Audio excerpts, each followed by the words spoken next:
Hello guys, आप लोग का स्वागत है मेरे यूट्यूब चैनल लर्निंग जोल में। चलिए आज हम आप लोग को फिजिक्स के मोशन चैप्टर के VVI MCQ बताने जा रहे हैं। तो आप लोग वीडियो को पूरा ध्यान से देखिएगा और वीडियो को लास्ट तक देखिएगा। अगर वीडियो में कुछ डाउट हो तो कमेंट सेक्शन में कमेंट कीजिएगा। तो चलिए हम मोशन चैप्टर जो कि गति है 3rd नंबर चैप्टर में फिजिक्स का, तो चलिए हम इसके क्वेश्चन के बारे में बताते हैं। तो देखिए पहला क्वेश्चन है, गति का नियम का प्रतिपादन किसने किया था। तो गति का नियम का प्रतिपादन किसने किए थे, तो न्यूटन साहब ने किए थे, इसलिए इसका राइट आंसर बी हो जाएगा, न्यूटन। चलिए नेक्स्ट क्वेश्चन की ओर चलते हैं। न्यूटन के गति के प्रथम नियम किस राशि की परिभाषा से मिलती है। न्यूटन के गति का प्रथम नियम किस राशि की परिभाषा से मिलती है। तो आप लोग जानते ही होंगे कि बल की परिभाषा से मिलती है न्यूटन के प्रथम नियम, इसलिए इसका राइट आंसर हो जाएगा ऑप्शन नंबर बी, बल। चलिए नेक्स्ट क्वेश्चन की ओर चलते हैं। किसी भी स्थिर या गतिशील वस्तु की स्थिति और दिशा में तब तक कोई परिवर्तन नहीं होता है जब तक उस पर कोई बाहरी बल सक्रिय ना हो। क्या बोल रहा है क्वेश्चन, किसी भी स्थिर या गतिशील वस्तु की स्थिति और दिशा में तब तक परिवर्तन नहीं होता है जब तक उस पर कोई बाहरी बल सक्रिय नहीं हो। तो इसका जो हो जाएगा वो न्यूटन के गति के विषयक प्रथम नियम पे जो होता है, इसलिए इसका right answer option number A हो जाएगा। चलिए नेक्स्ट क्वेश्चन की ओर चलते हैं। न्यूटन के गति के कौन से नियम जड़त्व की व्याख्या करता है। तो न्यूटन के गति के कौन से नियम है जो जड़त्व की व्याख्या करता है, तो प्रथम नियम है जो कि जड़त्व की व्याख्या करता है, इसलिए इसका राइट आंसर हो जाएगा ऑप्शन नंबर ए, प्रथम। चलिए नेक्स्ट क्वेश्चन की ओर चलते हैं। रेखीय संवेग संरक्षण बराबर है। तो रेखीय संवेग संरक्षण किसके बराबर है, तो वो है, तो देखिए इसका आंसर जो कि न्यूटन के प्रथम नियम पे प्रथम नियम के बराबर नहीं है, द्वितीय नियम के भी बराबर नहीं है, तृतीय नियम के भी रेखीय संवेग संरक्षण के बराबर नहीं है, तो इनमें से ऑप्शन नंबर डी, इनमें से कोई नहीं होगा। चलिए नेक्स्ट क्वेश्चन की ओर चलते हैं, जो कि है जड़त्व के नियम का सर्वप्रथम किसने किया था। जड़त्व के नियम का सर्वप्रथम किसने किया था,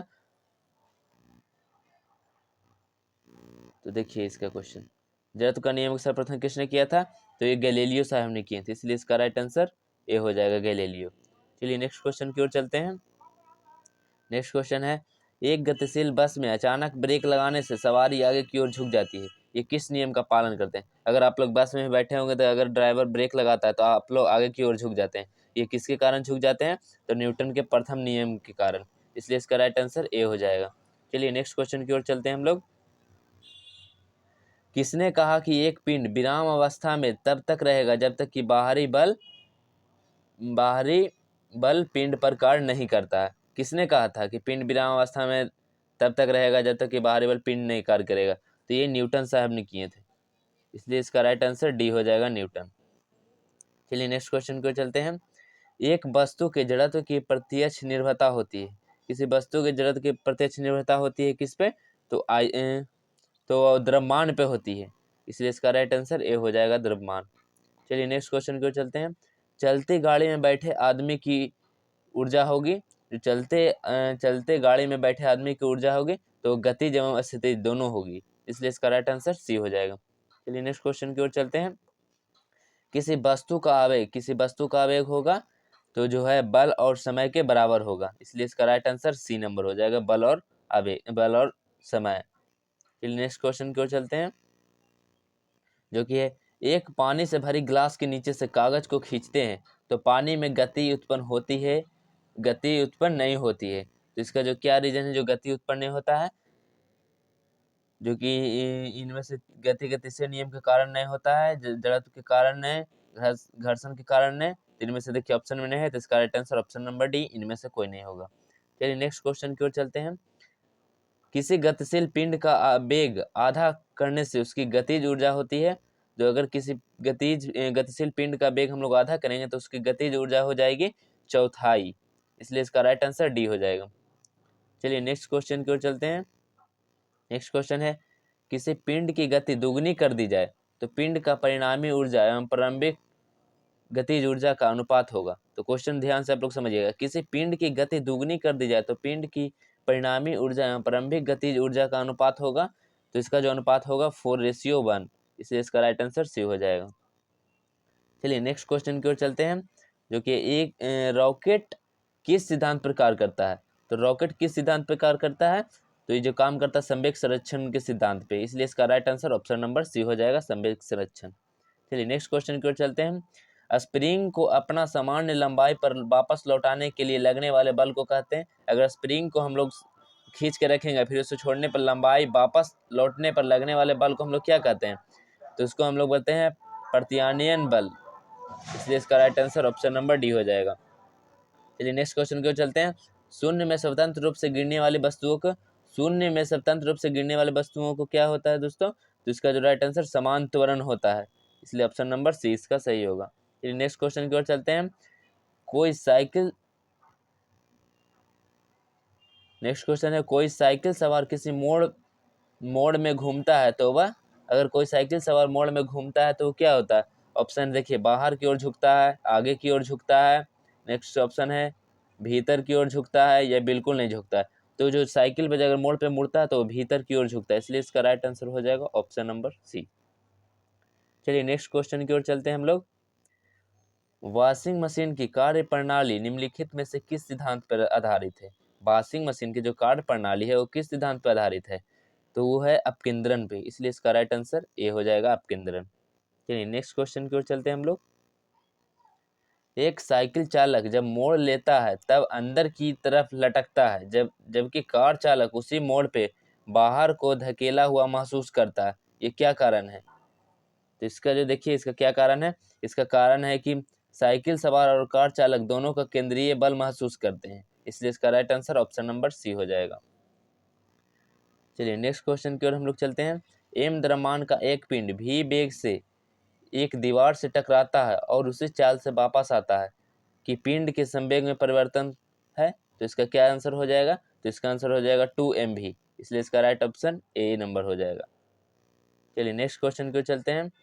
गतिमान वस्तु में होती है, तो गतिमान वस्तु में जो होती है वो गतिज ऊर्जा होती है, गतिज ऊर्जा, इसलिए इसका right answer option number D हो जाएगा। चलिए नेक्स्ट क्वेश्चन की ओर चलते हैं। नेक्स्ट क्वेश्चन है, जब किसी गतिमान पिंड की गति दुगनी हो तब लगने वाला समय होगा यदि दूरी अपवर्तित रहे। यदि गतिमान पिंड की गति दुगनी हो तब लगने वाला समय होगा यदि दूरी अपरिवर्तित हो, तो ये क्या होगा? आधा हो जाएगा, इसलिए इसका right answer option number B होगा। चलिए नेक्स्ट क्वेश्चन की ओर चलते हैं हम लोग। नेक्स्ट क्वेश्चन है, यदि किसी कण का रैखिक संवेग दुगना कर दिया जाए तो इसकी गतिज ऊर्जा होगी। यदि किसी कण का हम लोग रैखिक संवेग दुगना कर देंगे तो इसकी जो गतिज ऊर्जा होगी वो चौगुनी हो जाएगी, इसलिए इसका राइट आंसर बी होगा। चलिए नेक्स्ट क्वेश्चन की ओर हम लोग चलते हैं। क्रिया एवं प्रतिक्रिया किसे कहते हैं हम लोग? क्रिया एवं प्रतिक्रिया जो कि दो विभिन्न विषयों पर कार्य करते हैं, समान परिणाम रखते हैं, विरुद्ध दिशा रखते हैं, इन्हीं को हम लोग बोलते हैं क्रिया एवं प्रतिक्रिया। तो इसके देखिए तीनों ऑप्शन सही है, तो इसका राइट आंसर हो जाएगा ऑप्शन नंबर डी, सभी सही है। चलिए नेक्स्ट क्वेश्चन की ओर हम लोग चलते हैं, जो कि नेक्स्ट क्वेश्चन है। एक 2 न्यूटन संवेग वाले 3 किलोग्राम द्रव्यमान वाले गतिज ऊर्जा होगी, तो इसका जो राइट आंसर हो जाएगा वो होगा 2/3 जूल। चलिए हम लोग नेक्स्ट क्वेश्चन की ओर चलते हैं, जो कि है किसी पिंड के उस गुणधर्म को क्या कहते हैं जिससे वह सीधी रेखा में विराम या एक समान गति की स्थिति में किसी भी परिवर्तन का प्रतिरोध करती है? तो इसका देखिए पहला ऑप्शन है गतिहीनता, दूसरा जड़त्व, तीसरा कुलधारा और चौथा ऑप्शन है अकृत्या। तो इसको हम लोग क्या बोलते हैं? जड़त्व बोलते हैं। जो किसी पिंड के उस गुणधर्म कहते हैं जो सीधी रेखा में विराम एक समान गति की स्थिति में किसी भी परिवर्तन का प्रतिरोध करते हैं, उसे जड़त्व कहते हैं, इसलिए इसका right answer option number B होगा।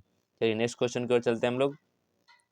नेक्स्ट क्वेश्चन है एसएचएम का मतलब होता है सिंपल हार्मोनिक मोशन से गुजरने वाले कण के लिए वेग को विस्थापन के मुकाबले में आलेखित किया जाता है, वह वर्क होगा, वो क्या होगा? तो इसका देखिए ऑप्शन ए में है एक दीर्घवृत्त होगा, ऑप्शन बी में एक सीधी रेखा होगा, ऑप्शन सी में है एक प्रवलय होगा, ऑप्शन डी में है एक वृत्त होगा। इसका जो क्या होगा वो एक दीर्घवृत्त होगा, इसलिए इसका right answer option number A होगा। चलिए नेक्स्ट क्वेश्चन की ओर हम लोग चलते हैं।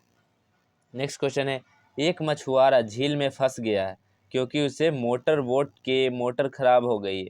किनारे तक पहुंचने के लिए उसे क्या करनी चाहिए? ऑप्शन नंबर ए में है उसे लाव के अंदर ही किनारे की ओर चलना आरंभ कर देना चाहिए, इसे इकट्ठा के लिए कुछ मछलियों को किनारे से दूर फैलाना चाहिए, उसके नाम पर लेट जाना चाहिए, इसे इकट्ठा हुई मछलियों को किनारे की ओर फेंकना आराम कर देना चाहिए। तो इसका जो क्या होगा, इसका राइट आंसर हो जाएगा, इसका जो राइट आंसर होगा वो इसे इकट्ठा किए हुए मछलियों को किनारे से दूर फेंकना चाहिए। ठीक है, तो चलिए नेक्स्ट क्वेश्चन की ओर चलते हैं हम लोग। नेक्स्ट क्वेश्चन है, कालीन से दूर हटाते समय इसको अचानक झटका देते हैं अथवा छड़ी से पीटते हैं, तो इसका कारण क्या होगा? कालीन से दूर हटाते समय इसको अचानक झटका देते हैं तथा अथवा छड़ी से पीटते हैं, इसका कारण क्या होगा? इसका देखिए ऑप्शन आप लोग, ऑप्शन है ए में है विराम जड़त्व में धूल अपना स्थान जमा लेती है तथा कालीन से धूल तब हटती है जब कालीन में गति प्रदान की जाए। ऑप्शन बी में है गति का जड़त्व धूल को अलग करता है। ऑप्शन सी है झटका धूल तथा कालीन के बीच संसंजन बल से मुक्त प्रदान करता है और धूल दूर हो जाता है। ऑप्शन डी में है इनमें सभी सही है। तो इसका देखिए, इसका जो सही आंसर होगा ऑप्शन नंबर ए, जो कि विराम में जड़त्व में धूल अपना स्थान जमा लेती है तथा कालीन से धूल तब तक हटती है जब तक कालीन में गति प्रदान की जाए। ठीक है दोस्तों, तो आप लोगों के लिए आज इतना ही। आप लोग का थर्ड यूनिट था मोशन, वो आप लोग का खत्म हो गया और कल मिलेंगे नेक्स्ट यूनिट के साथ। अगर कुछ डाउट हो तो कमेंट सेक्शन में डाउट कीजिएगा, एवं वीडियो अच्छा लगा हो तो वीडियो को लाइक कीजिएगा और चैनल को सब्सक्राइब कीजिएगा। थैंक यू, धन्यवाद।